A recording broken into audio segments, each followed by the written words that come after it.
Welcome to Real Talk with Eddy Kara. Today, I'm diving into what just might be the best movie of 2025, F1 the movie. And no, I'm not just saying that because of the hype and all the marketing around this.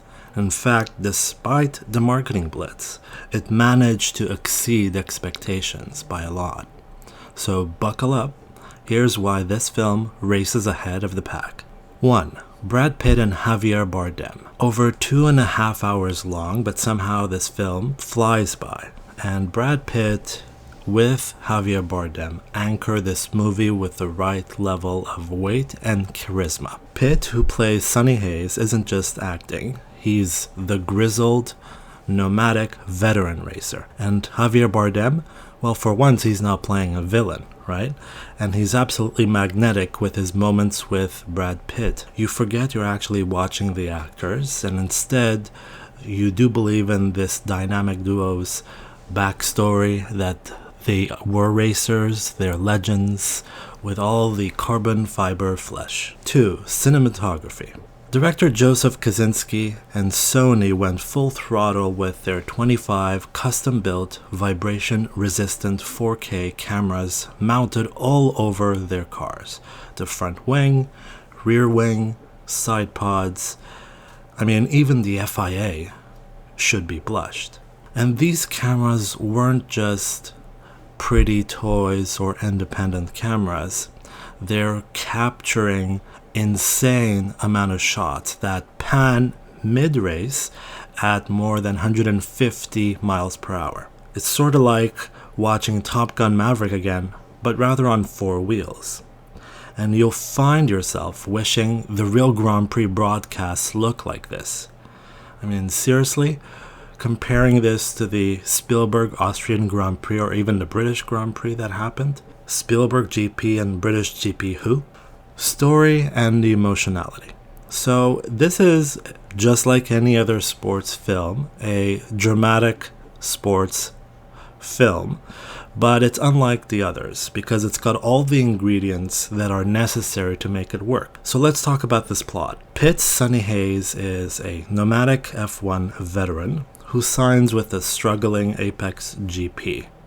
And they're dead in the last place, P11, in the Constructors' Championship. He's mentoring rookie Joshua Pierce, played by Damson Idris, who's not just racing cars, but he's also trying to find out who he is. He's chasing his identity and relevance as he tries to understand what Sonny Hayes is doing and how he acts. Their relationship, just like any other driving duo and a team, is quite tense and complicated. But it's also very realistic because you at first assume that Joshua Pierce is the antagonist of the film, but he's actually the anti-hero. And there's a lot of emotional beats that really land, and they do land well. And my favorite parts were how Brad Pitt's press conference scenes were hilarious to watch because they're very much based on Max Verstappen.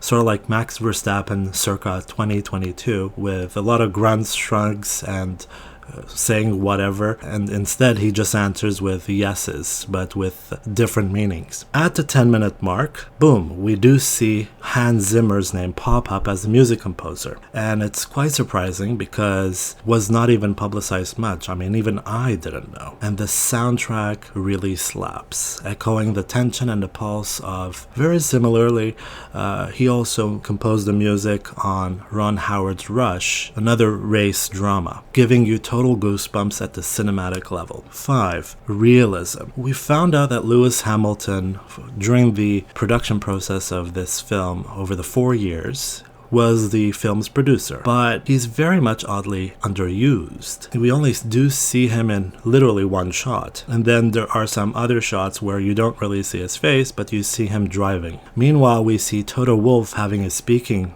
line, and we see George Russell definitely more than once, so it's longer than a McLaren pit stop. But get this, what's really interesting about McLaren is that Lando Norris was actually the one who trained Brad Pitt and Idris on how to drive. I actually half expected Lewis Hamilton to do that as the film's producer.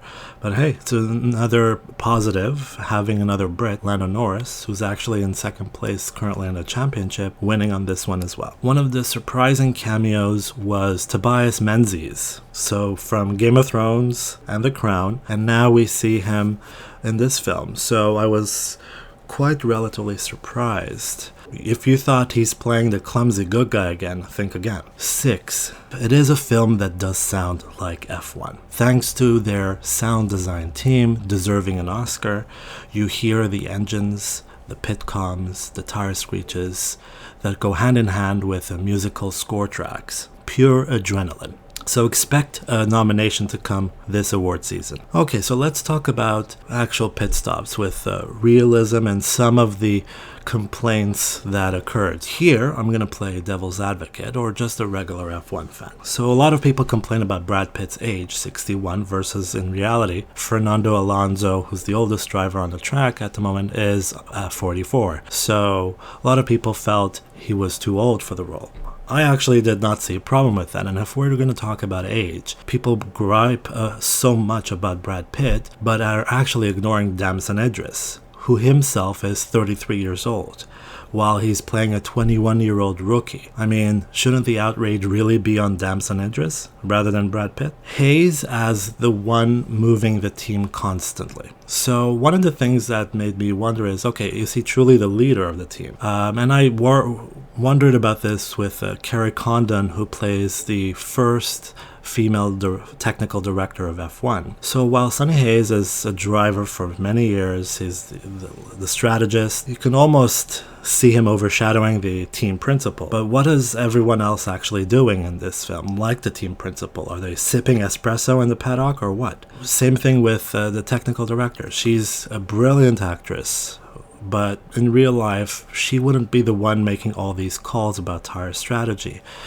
It's definitely not her job. That's on the race engineers and the strategy team, and not the technical director. A lot of F1 fans did complain a lot about unrealistic pit time stops and tire calls. I mean, I didn't mind that because it went along with, you know, whatever shenanigans or quick solutions that Brad Pitt's character was trying to pull. But a lot of these stuff wouldn't even fly at all with the FIA. They would definitely get at least a 10-second penalty or even a disqualification. And that ending, I'm not going to spoil it, but let's just say I was a little bit like, huh? Despite all these gripes that I had, F1 movie, it is 9 on 10 in my view.